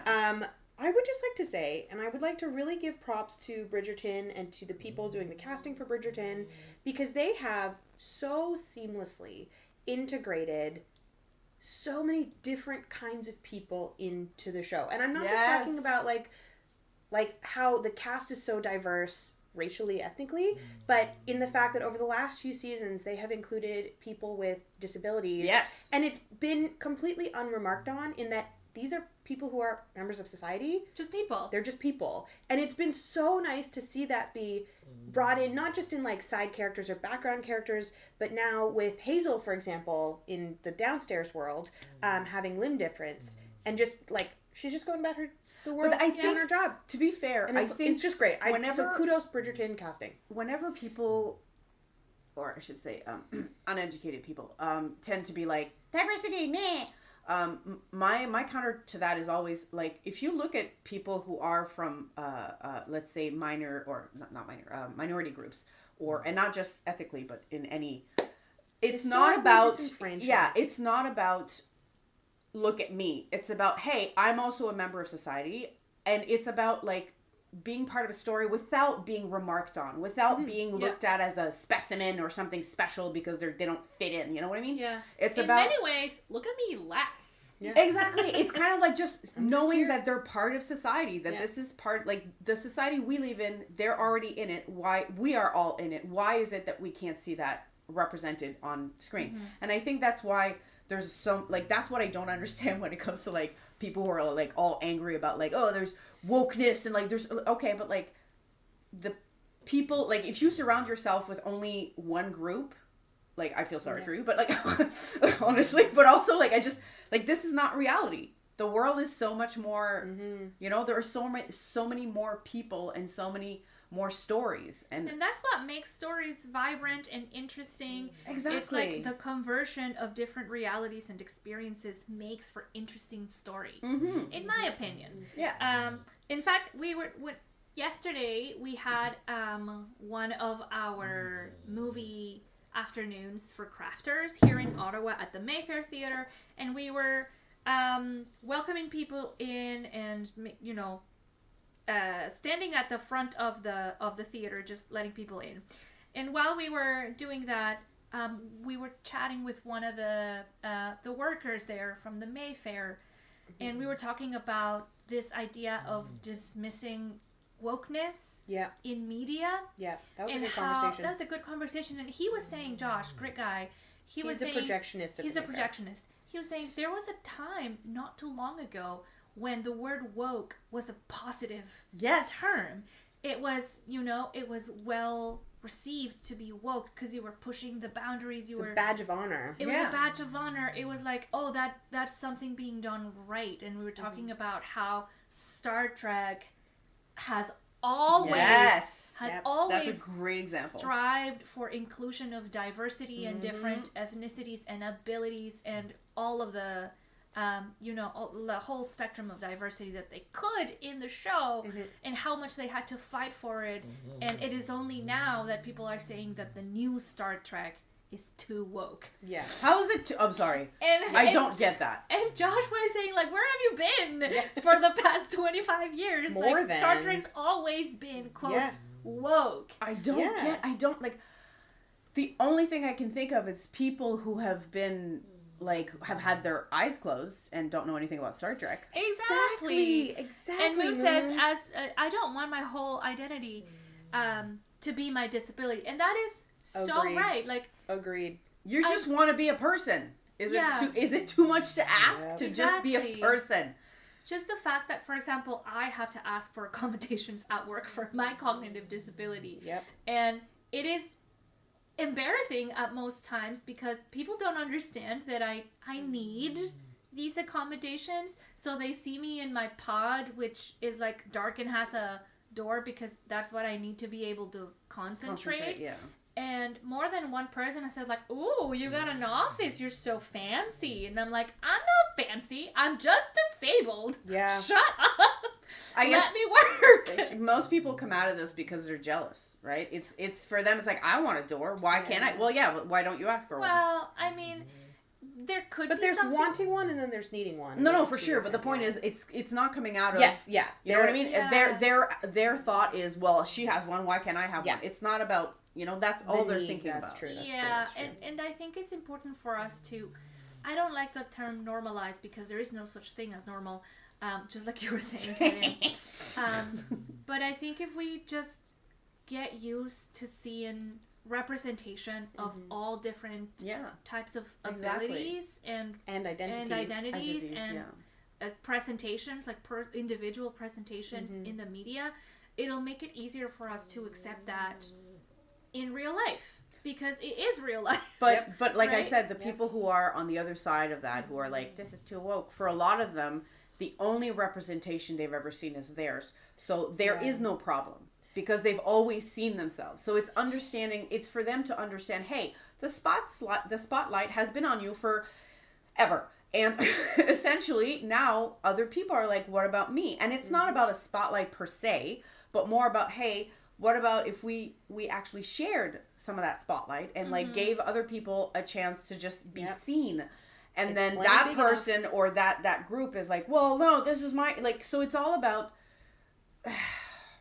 like I said, it's about people who essentially have never had the issue of not seeing themselves represented. So they don't understand it. And I mean that. I genuinely think that a lot of them don't understand what it's like to not be represented in the media.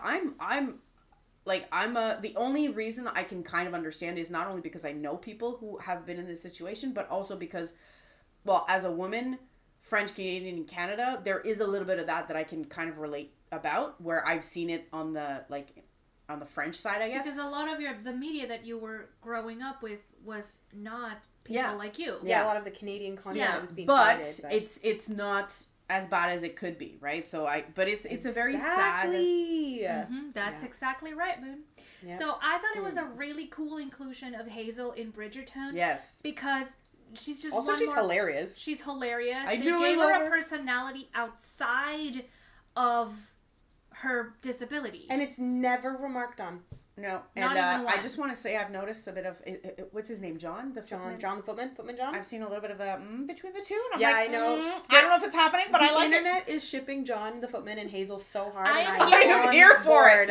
I'm at the prow of that ship, waving the flag for Hazel and John, 100%. I just love that opening scene where Violet is like, "Where's my son?" and John's like.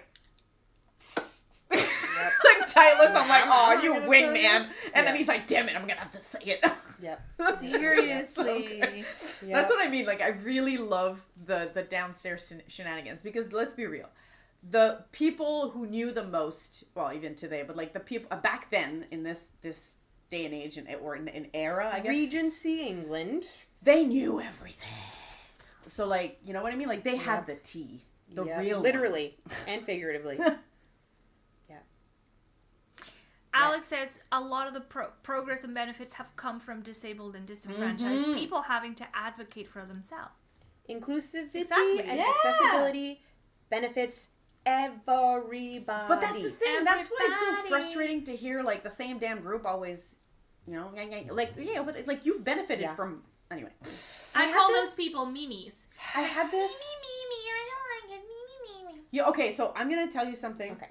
So I've been practicing my Japanese on a regular basis, and the one thing I have noticed that is very interesting, and I didn't know for a long time, and I'm starting to now get, is in the Japanese language, the structure is very different from English and French or most other languages. And for example, in English and French, you will say, "Je vais au restaurant." I am going to the restaurant. Je, right? But in Japanese, you omit the I. You omit it completely. You just say, "going to the restaurant." Yeah, it's the same in Spanish. So you do not, there's no I, there's no me. And I realized that the entire structure of that language is made so that you erase the I. The I, essentially, that when you talk about yourself, the context of the conversation will say, this is about me. Yeah. You don't have to say me. Whereas to where here, in Western cultures, but You like, have to you start always with- say I or me or je. Like, there's always that me first. But in the Japanese language and So then culture, how would it work in Japanese if you were saying like we are going to the restaurant? Are you still Is there omitting that? conjugation? you don't even have to say. Oh, okay. Is there conjugation? No. Because in Spanish we don't say the pronoun for. Is it a pronoun? No. Yes. We don't say the pronoun I first or we or she. We just say, for example, voy al restaurante. Yeah. But there's no need to say yo voy al restaurante. But Exact- the conjugation of But voy the indicates. conjugation indicates the person, right? So if the three of us were going, I could say vamos al restaurante. Okay. The three of us. But us, vamos al restaurante. in us, and please understand, my Japanese is still very limited at this point. But from what I understand, than we there's do. no More than we difference. The only difference in conjugation is whether or not it's in the past, present, because present and future is the same Oh, in Spanish. It's interesting. very like there's not In much Japanese, difference. yeah. And past, so there's not much, or negative, positive, Yeah. or affirmative, I guess. But it's very interesting because again, it's that idea where it's not as, I guess, self-centered, and I've noticed it in the. Bye, So much fun in the Marielys. cold. Have We'll see you when you fun. get back. I've noticed it in the language itself. It's like it's so. I feel like maybe a bit of that translates the fact that we always say I or je, and the fact that a language like Japanese, and I'm sure there are other Omits languages it. like that, omits it so that there's that like a bit of a detachment where they don't always have to say I. Interesting. Yeah. Yeah. There is that's very interesting because it must also mean that there's a lot of shared social context. Right? There is if the same verb can apply to all situations regardless of who is the subject of the phrase, then it must mean that as a society they understand with context. Yeah. And that sometimes is you'll not- just add the thing afterwards, but it'll be like going to the restaurant with friends. Right. But like you don't even have to add that. Maybe you will, maybe you won't. Like it's really just again depending on the context. Right. Context. Like it might be that you're talking to somebody about like I'm going to the restaurant with with a specific person. Then you'll say the name of the specific person, or you'll say the name of the specific person. Yeah. Like, but it's even the you. You never say you.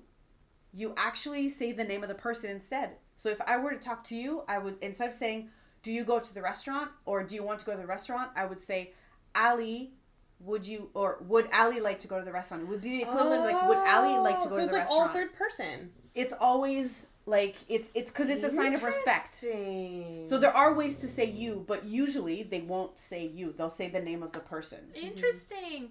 I like that a lot actually. I think it's a nice approach because it kind of like gives you a bit more. It feels more humble when you're the talker. Like, and that is something that I think is valued in that culture is humility. humility, yeah. yes. Oh, Not very much. humbleness, humility. Maybe a little too much, but Well, I mean, it's a cultural understanding, right? Whereas here in North America, I find that what is valued is not humility or respect for others. It is like power and independence. yeah, right? very true. Yep. So society values people that are like go-getters and you know like they are winners and they are, you know, like ambitious and such. And so I think our language very much reflects that. Yeah. As in, like, whenever you say something, you give yourself the credit. Yeah. Yeah, it's very interesting. That to is see how quite language interesting. evolves. Yeah, but sorry. As a tiny tangent, going back to Bridgerton, did you notice the formal informal conversation that took place in the third episode in French? I noticed it. Where Benedict is speaking to Sophie in French, and he's using tu préfères, and Sophie Sophie's replies like, with vous préférez, and it just kind of like goes to show how language is also used in like class stratification.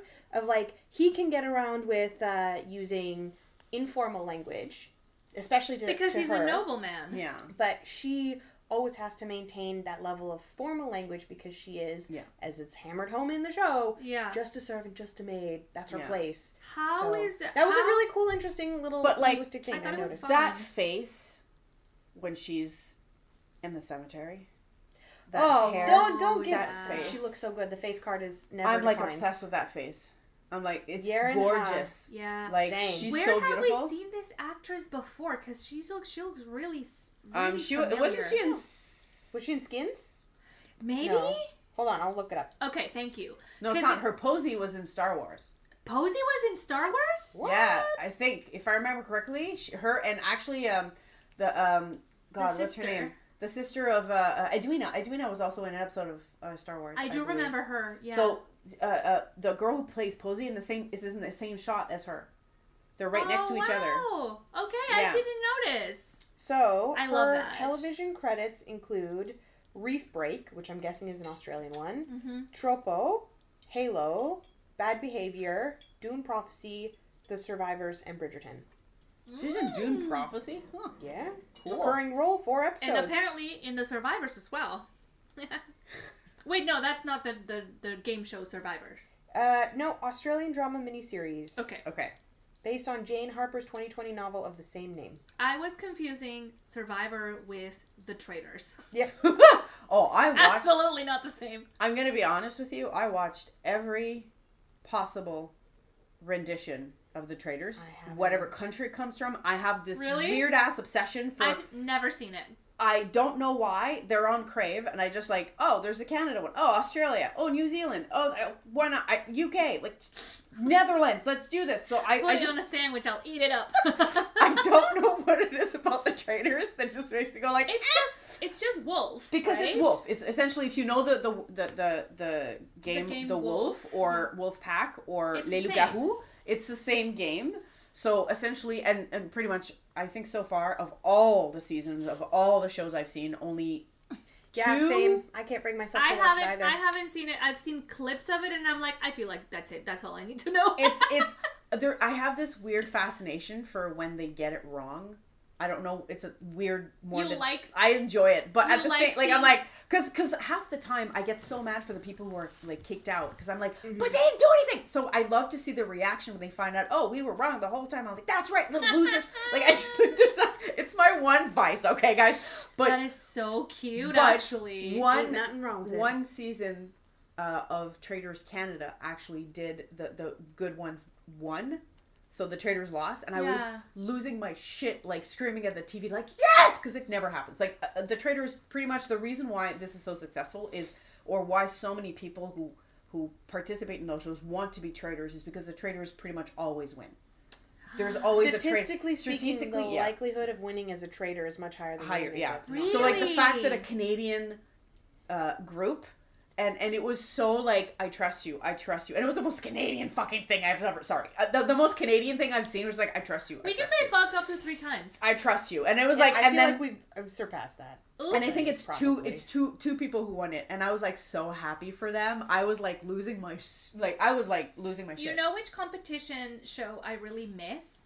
The Amazing Race. Me too. They're still making it, I think. Yeah. Are they really? I think so. I I know haven't they're still seen it amazing. in years, and I loved that I'm pretty sure it's on show. Crave. Yeah. Oh my god, I'm gonna look it up because I loved it. Oh, and like absolutely super random tangent.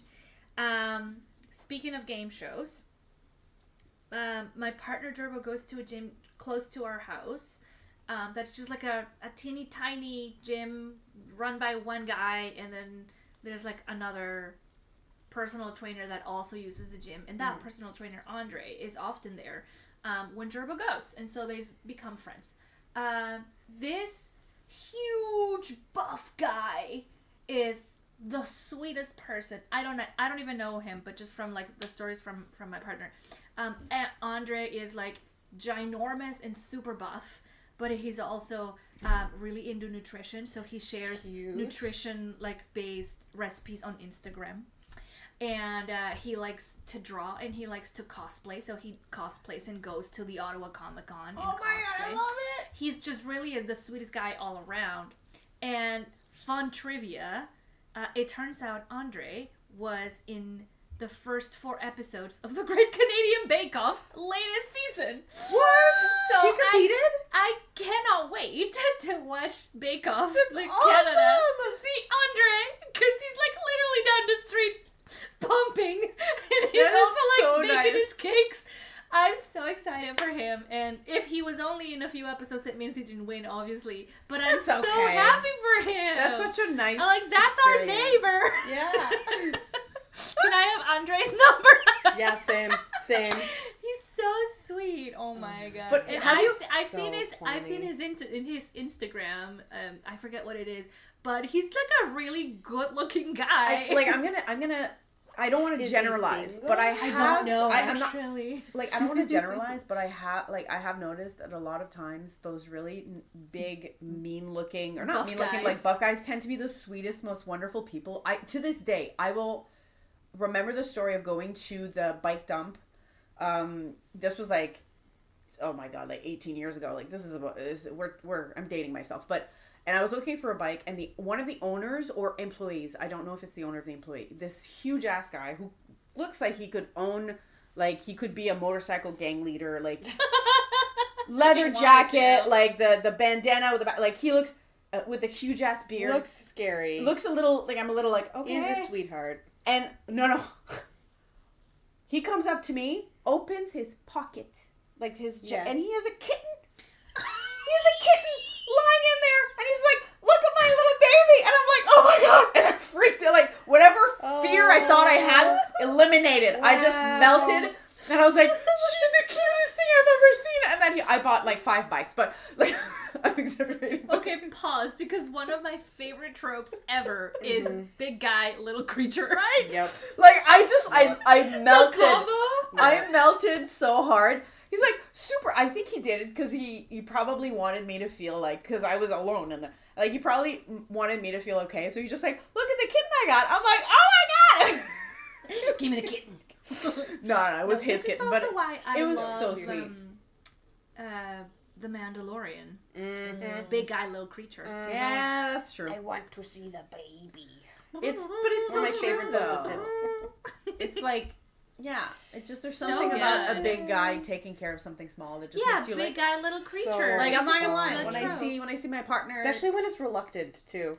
Reluctant big guy with little creature who's a little shit. when I see my Love partner just like taking care of my cats, I'm like, oh my God. The movie with Vin Diesel, The Pacifier, Oh, where he has to take care of like funny. 3 little shit hits. Oh my God, what a great time. Really cheesy movie. So good. I love that. Oh man. Can't go wrong. with Can't that go one. wrong. all this to say that Bridgerton, the first 4 seasons, They're doing it right. 4 episodes are great, and we're patiently or impatiently Very waiting impatiently. for the second part Very of season 4. impatiently. Look, if it was socially acceptable to just like knock myself out for the 3 weeks I have to wait and wake up the day of, great, I would do it. Sadly, Where can I get the pill? sadly, for that to not happen? allowed. Like, Alas. I guess we have to go to work Ugh. to pay our bills. Ugh. gross. No, but I'm actually really upset that they are more and more. They continue to revert back to the cable version of release, where It's so annoying. Okay, no, but if they did, so Game of Thrones, A Night of the Seven Kingdom is doing 1 episode a week. Yes. That, fine. But drop 4 episodes, make us wait a month so that we have to pay for another month of your streaming service Yeah, that's very subscription, frustrating. and then drop 4 episodes. Hate that so much. Just drop them 1 a week. let me binge. But it's very frustrating because we're essentially, like you said, we're essentially going back to exactly what we were before. Nice to have you over, Moon. Hope to catch you again in 2 bye. weeks. Bye. See you later. Sleep well. Like, it's the same thing as when we had cable TV. The only, like, look at Amazon. Even now, paid Amazon subscriptions, you still have ads on them. Which is gross. Like, why am I, like, if I'm paying extra, why do I have to see ads? Why do I still have ads? I already paid for this service. But so at the end of the day, now we're like down. So I actually unsubscribed from a few different platforms because I was getting annoyed. Because essentially they're kind of forcing you to like pretty much buy all of them if you want to be. However, some of them are changing it up. So like I paid for a Crave subscription for a while, but then I found out that my cell phone, like, the company You're with Virgin? I'm with Virgin Mobile, which means I get a free Crave with ad subscription. So I was like, in that case, hell yeah, I'm watching the ads because then I don't have to pay that like $18 a month or whatever it was for the sub. So I was like, yeah, let's do that. You disrupt the system to make it collapse, and then you up the price. Yeah. Boo. Example, Uber. That's true.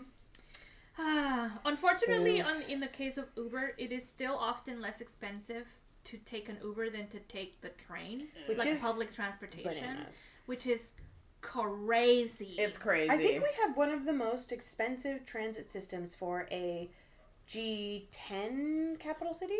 I think we have the most. Yeah. This is an Ottawa an OC Transpo hate account. Yes. We hate it. We hate them so much. But we also need it. We love unfortunately. it. Kind of required. I'm not gonna lie though, I do, to be fair, I have the means to do it, but will take a taxi over Uber. I hate Uber so much. Like my first time using Uber was a nightmare, and I mean like literally I had to fight to get reimbursed for $200 for like shit. And it took me 3 weeks to get it back, so they can go themselves. That's all I'm gonna say. Like that company is dead to me. Like I'm like honestly fair. One time, and then they're like, oh no, this is how it's gonna go. If you're gonna have resentment, have it at the man. Oh, you know what? Really, let it stew. Hold that grudge forever. I'm gonna tell you what actually made me make that decision. It's because when I called my bank and I explained what the situation was. Sorry, not my bank, my credit card representative. Provider, yeah. Literally, I just said the name Uber, and she's like, oh, don't worry, we get that a lot. I'm like, do you? Well, that answers my question. And then that was it for me. To be fair, it was Uber, like Uber restaurants or like Uber Eats. Uber Eats. That's what I was using, and never again.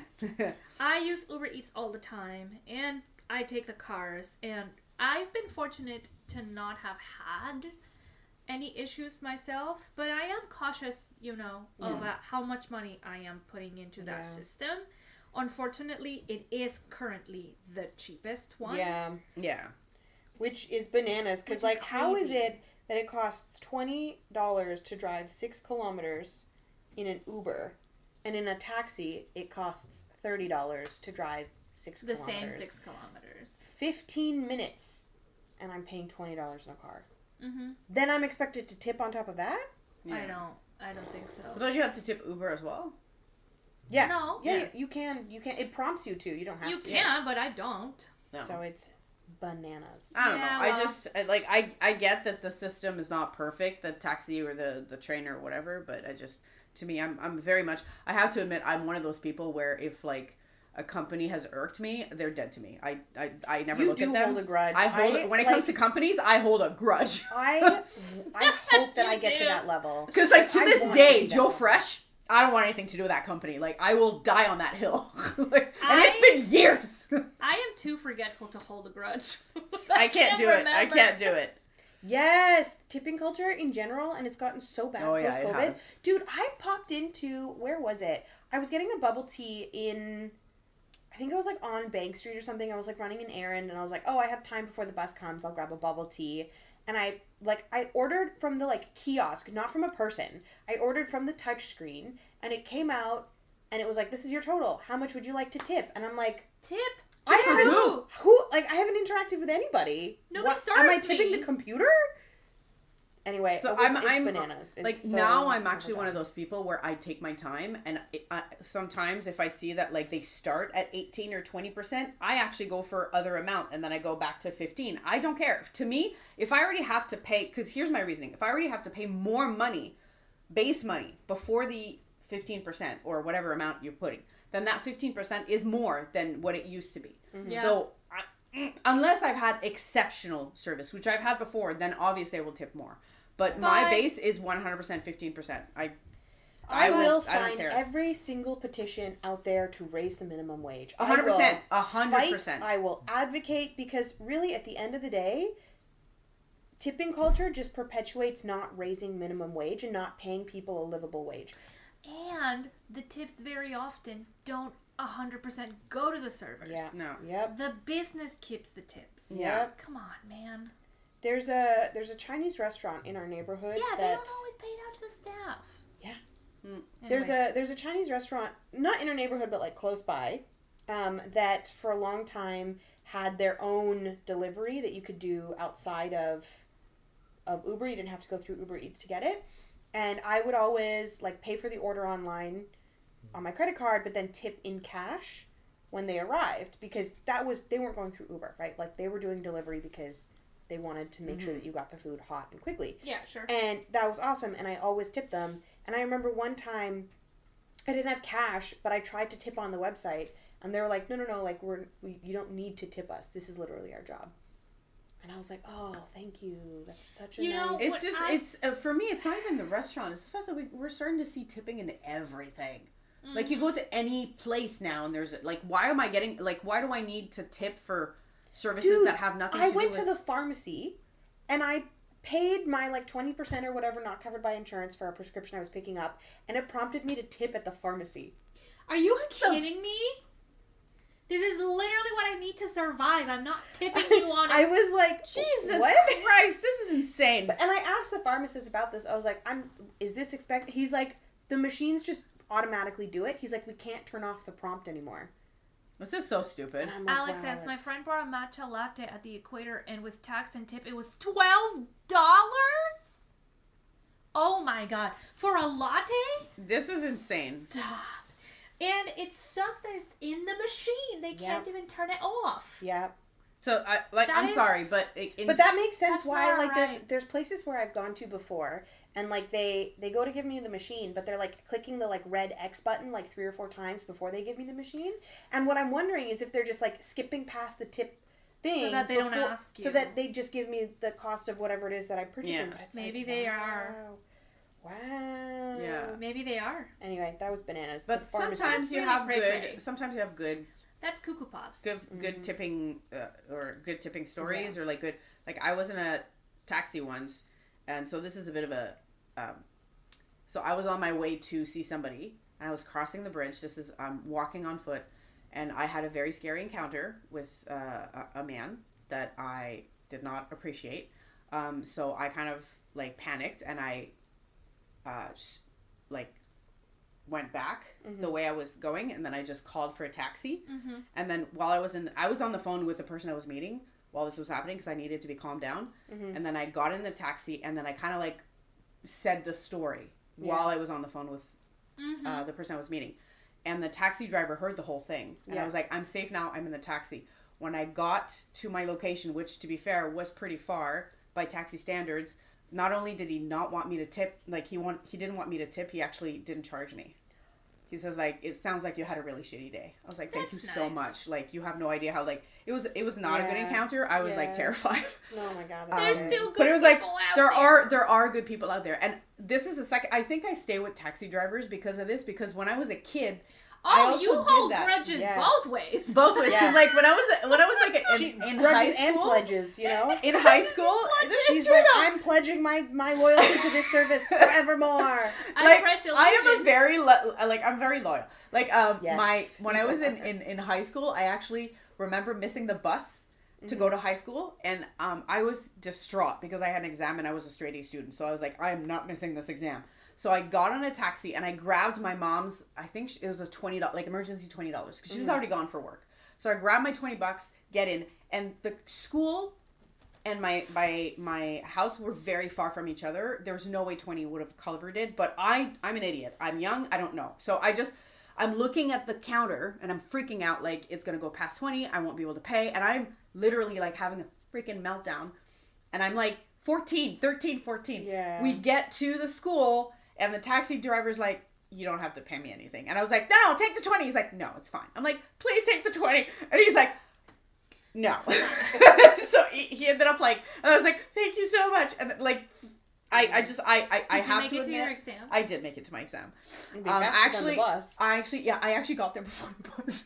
Because the bus had like a route to do, right? Yeah, and you took 2 buses too, because you took one to the end of the line and then switched. I remember you saying. No, that was for Cégep. Okay. So that one was, it was actually a school bus. Oh, but okay, it had a lot of stops. stops. I was like one of the first stops, and then it would be stuck in traffic. But my taxi driver went through like the kind of like back route so that he didn't get stuck in traffic. Yeah. But the point is that in both cases, they were sweethearts, and I didn't have to tip or do anything. Hi, Cyberkai. Hi, Cyberkai. Hi. You think we're adorable? Thank you. That is so nice that they didn't charge you, because you also probably looked panicked. Oh, AF. in both cases, I probably looked like I was freaking out. Yep. For different reasons, mind you, but Yep. yeah. I'm getting to understand that once you make a decision, you make it for life. In most cases, not all, but in a lot of friendship. cases, yes. Oh yeah, you're stuck with me for life. Like, that's non-negotiable. Except don't get on our bad side, because then you're out I forever. was gonna say, not like you're allowed to ever break up with us. Like, no. Our claws are in each other now. Yeah. Yeah, there's a barbed wire around this friendship. If you try to slip away, you will get hurt. This is so evil. Oh my god. Do not leave. So We're threatening. not psychotic. This is not a cult. Maybe you aren't. Mostly not a cult. Mostly just- not a cult, she said, while we were all wearing the same Same handmade clothes. I shirts. was gonna say, like, Are you kidding me? and this is not the first time we've done this, by the No. way. I would take mine off to be unmatching, but that would not be safe for viewers. No, let's not do that. You're Anyway. crocheting a cactus kitty? Oh, that's so cute. I'm crocheting a shirt. It's just a panel so far, but it's gonna be a shirt. It's so nice. Yes! We love all crafts here. All crafts are welcome. Yes. We've been talking for 2 hours, y'all. Almost, yeah. Well, okay, What the hell? instead of an inspiration, Yeah. because it sounds like we have so many new friends recently, thank you all for joining us. This is an all crafts welcome kind of place. Why don't we maybe list the crafts that we do, just so people know. Okay, cool. Amazing. Okay, Let's you do go- that. You go first. Well, Cool? I'm gonna cue it up. Ready? Ready? Okay.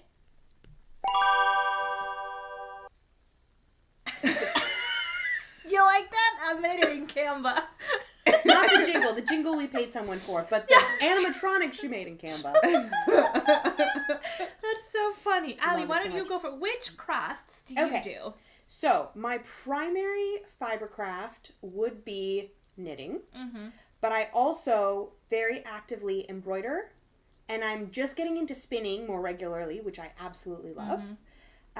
What else do I do? Yeah, mostly knitting, spinning, and embroidery. I do cross-stitching as well, I should say. That goes in there. And I have dabbled in needle felting. Didn't find the same joy as you. I love and I it. have dabbled with crochet, but I don't know if it's just my hands, but I never, and I've tried a lot, I've never really been able to get the hang of it. And I've never also felt that same joy and desire to continue on with it. So I have like the basic chain stitches, but foundational crochet maybe. But yeah. Love that. But then I also am really good, I don't do it as often, but I'm really good at like DIY and building stuff. You are. So You're that's like a another one of my, handyman. yeah, I'm a handyman. Handyman. That's Except right. I'm also Noodle Arms McGee, so I can't really lift heavy things. Yeah, she's But a other- cook spaghetti. Other than that, those are my crafts. I love that. Awesome. A maker all around. And I really want to learn how to tile. Oh, that would be such a cool thing Because to what learn. I also really Tile really and wanna, grout? yeah, like in-home tile. But really what I want to learn is I want to go to Italy to this very specific school to learn how to do the Ravenna style of mosaic making. That's so specific, and I love that. And I love I'm that, like, yeah. I'm trying to figure out when I can financially afford to take the education leave to go do it. But I will, don't worry. How it'll long happen. is the... Well, Depends on which course you take, but it could be anywhere from like a week to a month. Okay, yeah. only if you want to be fiscally responsible. Kind of have to. Who does? I'm the only one paying my mortgage and my condo fees and my bills and my grocery bills, so like kind of have to be If fiscally you know a responsible. sugar mommy or daddy, Allie's sugar looking. parent of any kind, truly. Sugar Sugar parent, parent of any Open to- kind. Open to all of them. But yeah, sugar authority figure, really. yes, truly. Tell me what to do. That'd be great. Money, please. Anyway, those are my crafts. I've got quite a bit of hand skills as well that I use Yeah. for my day-to-day job. But yeah, hand skills in general. Amazing. Okay, what do I like to do? I go through stages of interest. So my main crafts are still knitting and crochet. I started crocheting when I was 6 years old, and I never put yarn down ever since. And so I crochet, I knit, weave, cross stitch, embroider, sew by machine, sew by hand. Oh yeah, sewing too. I learned to spin at the same time as you did, Allie, and I've gotten really into it. Spindle spinning specifically. Yeah. I haven't tried it on a wheel, but if I try it, I'm sure I'm gonna like it. And I also do some other crafts, like I started needle felting. These guy, for example, is needle felted. And I also started doing some watercolor last year. I took a couple classes, and I quite like it. I think it's it fits the amount of time that I can concentrate on something, and it forces me to pause. So I like the watercolor a little bit. I'm not really good at drawing. I just have a hard time with spatial intelligence. But watercolor doesn't have to be. You don't have to start with a sketch if you don't want to. Yeah, which is kind of nice. Which is kind of nice. So I do that. I don't do the building. Yeah, that's fine. I don't It's not do for the everybody. building. I also got myself into cranking because I got myself a antique circular sock machine. Yeah. And I'm learning how to use it, and it makes a really great sound when you click. Yeah. There's an ASMR channel just waiting to happen there. Yeah, I know, seriously. but not for Alex, because Alex hates it. Mm-hmm. We saw that in the chat. You don't like ASMR. Understood. Same. Understood. I love it. So if you guys, other people want to see sounds of my circular sock machine, hit me up. What do you do? I don't crochet, but I do knit. I tried crocheting, and same as Ali, it just never stuck. I'm not giving up, but for now I'll concentrate on knitting. I sew. Very well. Machine and by hand, but I do prefer machine. It's just faster. Yeah, you also have a short attention span like me. Yeah, 100%. I draw a lot. I sketch. Drawing, sketching. I do painting. Watercolor is one of those where I like to do it, but I'm really bad at it. That's okay. But or not that I'm bad at it. I just don't I'm one of those people when it comes to art. I'm one of those people that I love to see something and recreate it. So I'm very good at recreating something. I'm not as good as I'm not as good as if it's my own yeah, I'm not really good at generating, but I'm really good at copying.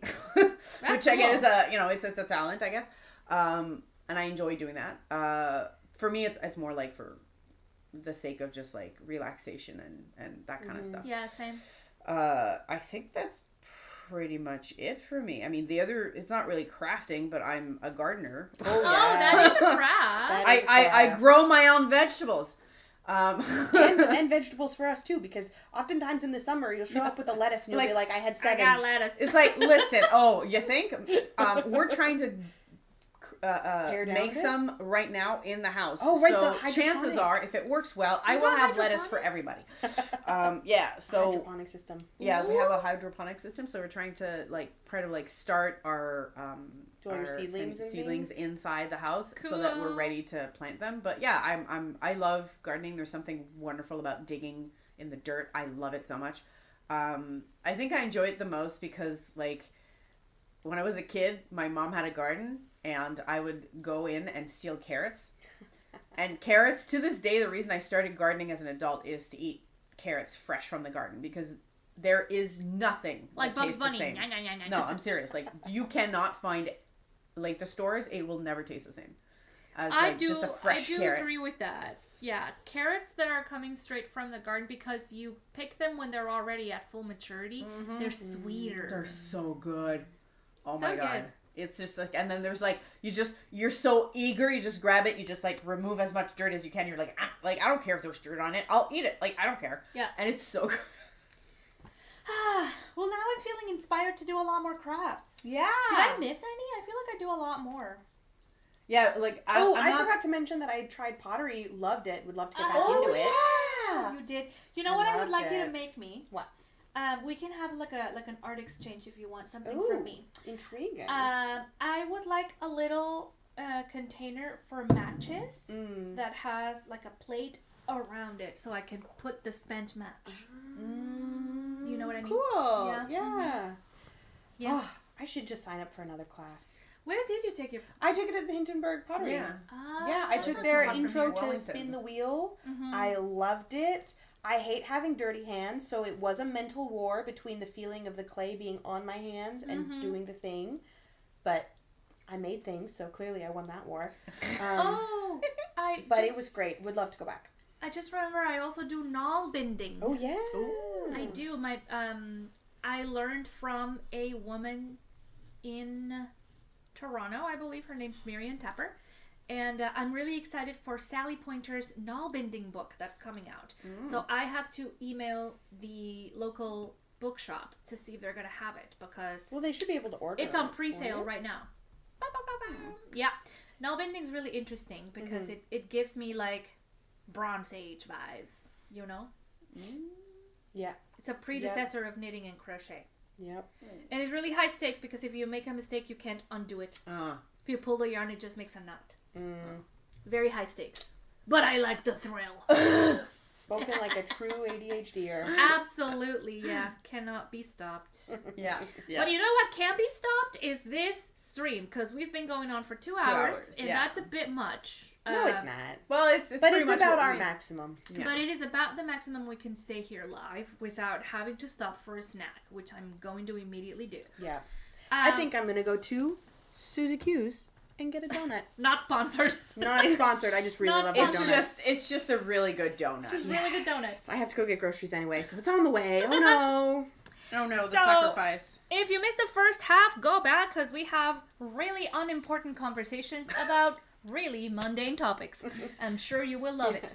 And we will be back here again for another Purl Perspectives live stream 2 weeks from now. Stay tuned though, because Allie has a Project Pearls coming up next week, and we're going to try to give you more pre-recorded videos from now on, so that there isn't a long time between each on live streams, because we want to see you more. Woo, ooh, ooh. I'm Anahí, I'm Allie. I'm Carine. and we are your 3 Pearls, and we will see you again for another live stream. Bye. Bye.